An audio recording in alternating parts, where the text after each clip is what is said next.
नमस्कार छात्रों। पूर्व कृदंत के अंतर्गत जहाँ तक हमने पढ़ा है उन सूत्रों को आपने देख लिया होगा, समझ लिया होगा और सिद्धियाँ वगैरह आपने कर ली होगी, उनका अभ्यास वगैरह कर लिया होगा आपने। अब आज है आगे सूत्र है चरेष्टः। चरेष्टः सूत्र का अर्थ है कि कोई अधिकरण कारक मतलब सप्तमी विभक्ति पहले हो तो चर धातु से टय प्रत्यय होता है। टय में इत संज्ञा होने के बाद में अशेष रहता है। जैसे कुरुचरी, कुरुचरः, इसका अर्थ है कि कुरु देश में घूमने वाला। तो कुरु उपपद पूर्वक चर धातु से इसमें टय प्रत्यय हुआ, टय का अनुबंध लोप किया तो अशेष रहा, तो कुरुचर बना। अब कुरु में क्या है, यहाँ सप्तमी विभक्ति है कि कुरु देश में सप्तमी विभक्ति हो गई। तो यहाँ अधिकरण ये उपपद रहते, अधिकरण उपपद है इसलिए यहाँ पर टय प्रत्यय हुआ, टय का अनुबंध लोप करने के बाद में ऐसा रहा, कुरुचर बना। कुरुचर बनने के बाद में विभक्ति आदि कार्य हमने कर दिया। अब आगे सूत्र है भिक्षा सेना आदायेषु च। इस सूत्र का अर्थ है कि भिक्षा, सेना और आदाय यदि पहले हो तो चर धातु से टय प्रत्यय होता है। यहाँ भी टय प्रत्यय होगा, लेकिन इसकी शर्त कंडीशन यह है कि भिक्षा, सेना और आदाय पहले होना चाहिए, उसके बाद में चर धातु आना चाहिए। चर धातु के से क्या है, हमने टय प्रत्यय किया, टय का अनुबंध लोप किया तो ऐसे इस रहा। इसमें भी जैसे भिक्षाचर है, यहाँ भिक्षा उपपद है, ऐसे ही सेनाचर है, सेना उपपद है, ऐसे ही आदाय चर है, इसमें आदाय उपपद है। अब आगे चर धातु है, तीनों के अंतर्गत हमने, तीनों को एक साथ समझा रहा हूँ मैं, तीनों के अंतर्गत हमने टय प्रत्यय किया, अनुबंध लोप किया और अनुबंध लोप करने के बाद में हमने भिक्षाचर बना, सेनाचर बना, आदायचर बना।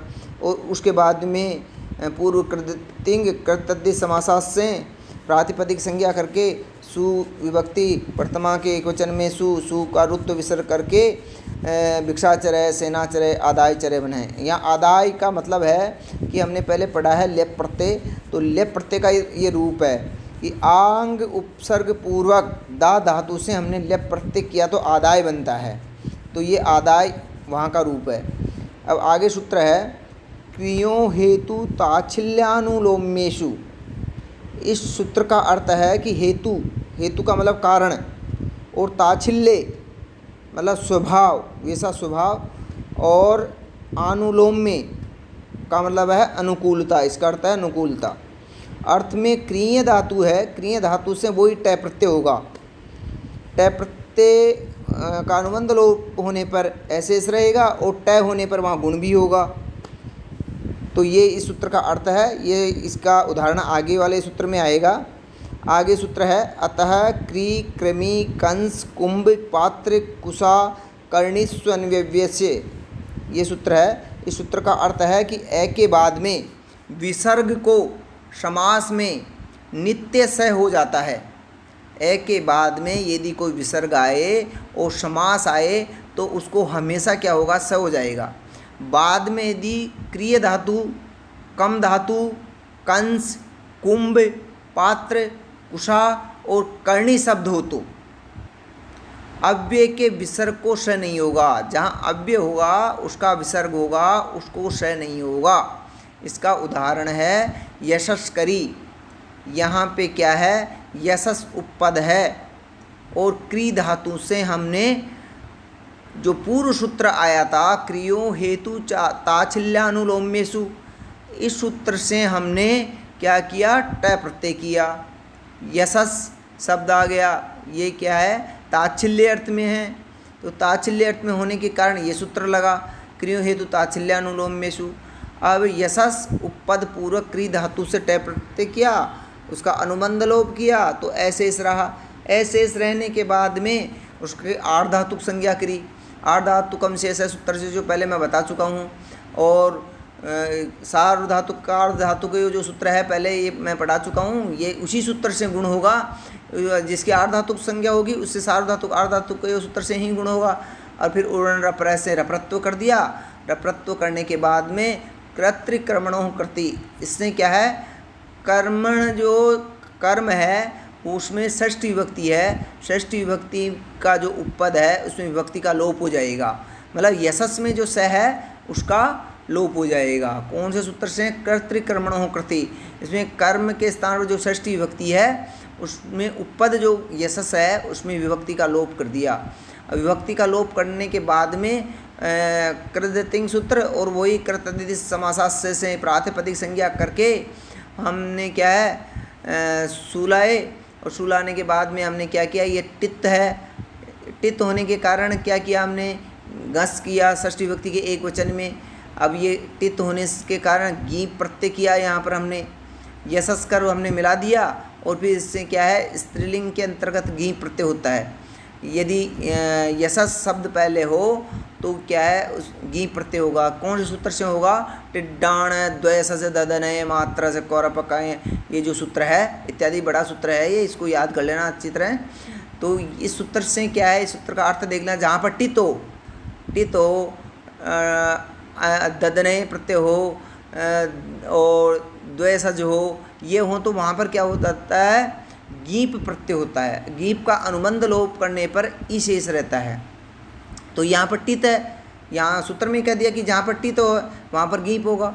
अब यहाँ ए होने के बाद में यची भम से हमने क्या है, पहले भैंस यश्यति चैसे भैंसंज्ञा करी, यची भम से भैंसंज्ञा करी, और यश्यति चैसे इकार का हमने लोप किया। लोप करने के बाद में हमने संयोग किया, संयोग करने के बाद में प्रातिपदिक होने के कारण वो विभक्ति आदि कार्य किया। विभक्ति आदि कार्य आने के बाद में जो सु आया, विभक्ति का जो सु आया उसमें हलंग्याभ्यो दीर्घ सुति से प्रक्तम हल, इससे क्या है सु का लोप कर दिया। अब सु का लोप करने के बाद में हमने इसको संयोग किया तो यशस करी, उदाहरण ये सिद्ध हो गया, ये सिद्धि सिद्ध हो गई। इसमें कई सूत्र नए लग रहे हैं, इनका ध्यान रखना है, याद करना है। मैंने समझा दिया इसको अच्छी तरह से। इसी प्रकार क्या वचन कर, वचन शब्द से, वचन जो उपपद है, उपपद रहते क्री धातु से वो इट प्रत्यय होगा। जैसे अपने यशस्करी में किया है, यशस्करी में यशस्कर भी बनता है, और स्त्रीलिंग में क्या है यशस्करी बनाया है हमने। ये यशस्कर और यशस वचनकर एक जैसा ही बनेगा।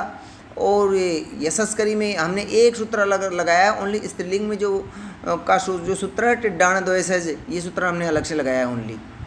अब आगे जो सूत्र है एजे खस, ये सूत्र है। ये सूत्र क्या कह रहा है, इसका अर्थ है कि नीच प्रत्यांत एज धातु से खस प्रत्यय होता है। वो नीच प्रत्यांत होना चाहिए, उसके बाद में क्या नीच प्रत्यय होना चाहिए। अब नीच प्रत्यय यदि बाद में है तो एज धातु से खस प्रत्यय होगा। खस का अनुबंध लोप करने पर क्या है इत संज्ञा वगैरह करने पर हम ऐसेस रहेगा।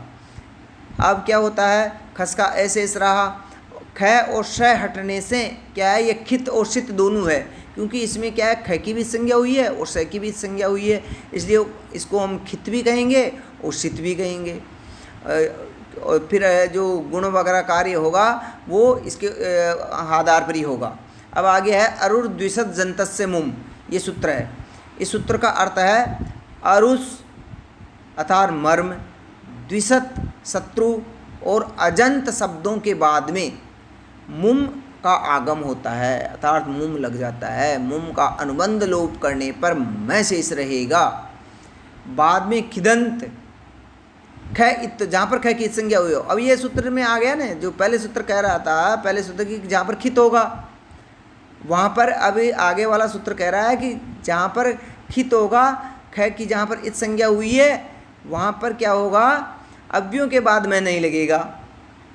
यदि अव्यय आ गया तो उसके बाद में मैं नहीं लगेगा। ये अरुद्विशत से मुम कह रहा है। पहले तो इसने कह दिया कि मुम लगेगा, लेकिन दूसरी कंडीशन इसने ये रख दी कि खिदंत जहाँ पर ख की इत संज्ञा हुई है तो वहाँ पर मुम लग जाएगा, लेकिन अव्यय के बाद में मैं नहीं लगेगा।